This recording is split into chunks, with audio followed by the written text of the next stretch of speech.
Hello friends, তোমরা সবাই কেমন আছো? দেখো অনেক দিন পর আমি চলে এলাম আমার একটা ছোট্ট ব্লগ নিয়ে। কাঁচা আমের আচার কিভাবে আমরা তৈরি করি সেটাই তোমাদের সাথে শেয়ার করব। এদিনে যে অনেক ঝড় বৃষ্টি হয়েছে, সেই ঝড় বৃষ্টিতে আমাদের বাড়ির সামনের বাড়িতে একটা আম গাছ, সেই আম গাছ থেকে অনেক আম পড়েছে।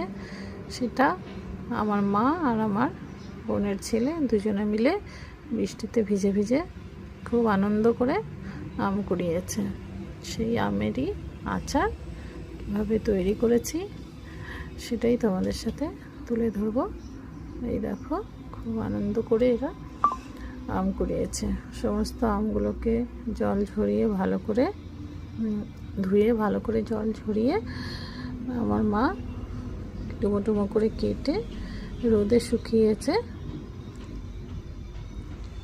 এই দেখো, সমস্ত রোদে শুকিয়ে জলগুলোকে শুকিয়ে নিতে হবে। তারপরে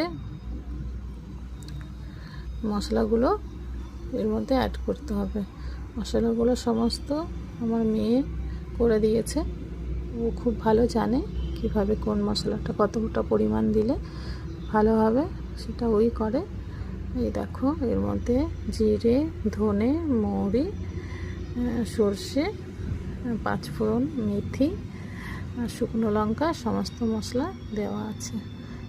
এরপরে মশলাগুলোকে গুঁড়ো করে নেওয়া হয়েছে।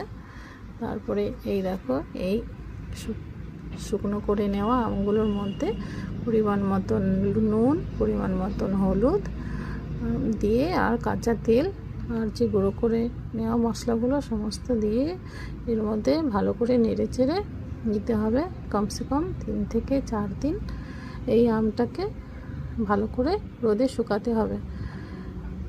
তারপরে একটা কন্টেনার করে ভরে আমটাকে রেখে দিতে হবে। সারা বছরের জন্য এই আমটা খাওয়া যাবে।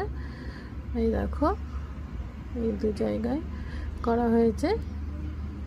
এখন সামান্য তেলটা দেওয়া হয়েছে, এটা পুরোটা আরও গলা অবধি তেলটা দেওয়া হবে আচারটা।